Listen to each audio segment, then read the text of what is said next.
मंगलवार का व्रत प्रातः काल सूर्योदय के पूर्व में उठ जाना है। स्नान आदि निवृत्ति करने के बाद में भागे श्री हनुमान जी महाराज का स्मरण करना, दर्शन करना है।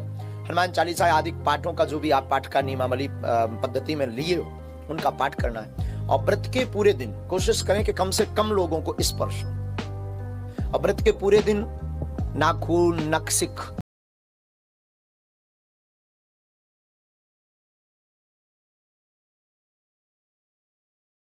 पुरुष स्पर्श बहुत कम हो। जितना कम स्पर्श होगा उतनी ज्यादा आप ऊर्जा को संचय कर पाओगे। ऊर्जा का मतलब तेज, पावर, हनुमान जी की कृपा। इसलिए कम लोगों को स्पर्श करें। सायंकाल सूर्य अस्त के पहले अपने हाथ से अगर आप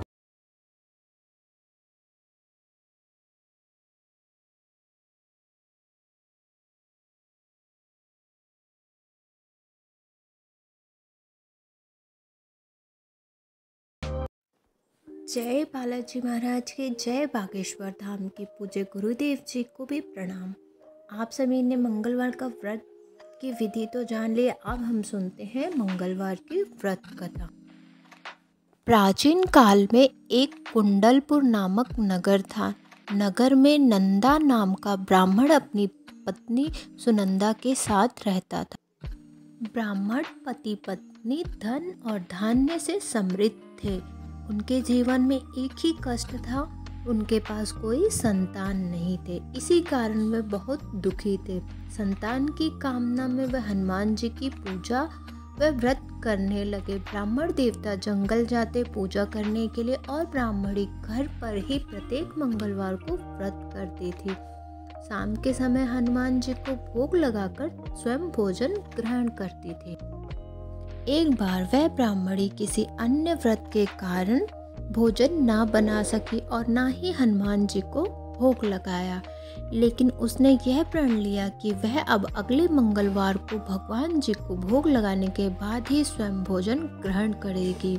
ब्राह्मणी 6 दिनों तक बिना कुछ खाए पिए पड़ी रही और 7वें दिन मंगलवार को वह मूर्छित हो गई।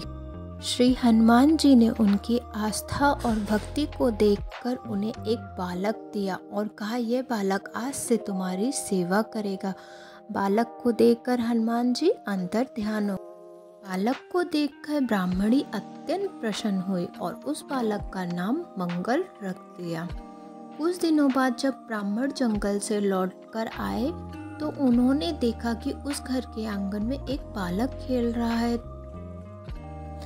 तब उन्होंने अपनी पत्नी से पूछा, यह बालक कौन है? तब उनकी पत्नी ने जवाब दिया, मंगलवार का व्रत करने से हनुमान जी प्रसन्न होकर इस बालक को आशीर्वाद स्वरूप में दिया है। ब्राह्मण देवता को अपनी पत्नी के इस बात पर भरोसा नहीं हुआ और वह सोचने लगे, यह जरूर अपना पाप छुपाने के लिए मुझसे झूठ बोल रही है। एक दिन जब ब्राह्मण देवता कुएं से पानी लाने जा रहे थे तब उनकी पत्नी ने बोला कि आप मंगल को भी अपने साथ ले जाइए। ब्राह्मण देवता अपने साथ बालक को ले गए और वहां मंगल को नाजायज मानकर कुएं में डाल दिया। पानी लेकर जब ब्राह्मण देवता अकेले आए तो पत्नी ने कहा, मंगल कहाँ है? ब्राह्मण देवता कुछ बोलते उससे पहले ही मंगल मुस्कुराता हुआ पीछे से आ गया। उसे देखकर ब्राह्मण देवता आश्चर्य में पड़ गए।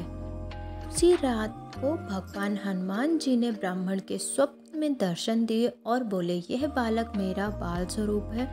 तुम अपनी पत्नी के बारे में गलत क्यों सोचते हो? मैंने यह बालक तुम्हारी पत्नी की पूजा व्रत और भक्ति से प्रसन्न होकर दिया है। यह सुनकर ब्राह्मण देवता बहुत प्रसन्न हुए और सुखपूर्वक अपनी पत्नी और बालक मंगल के साथ जीवन यापन करने लगे।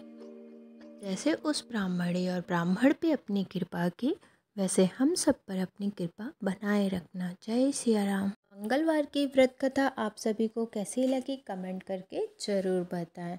अगर वीडियो अच्छी लगी हो तो चैनल को सब्सक्राइब करें, वीडियो को लाइक करें, कमेंट में जय सिया राम लिखना ना भूलें। हर हर महादेव।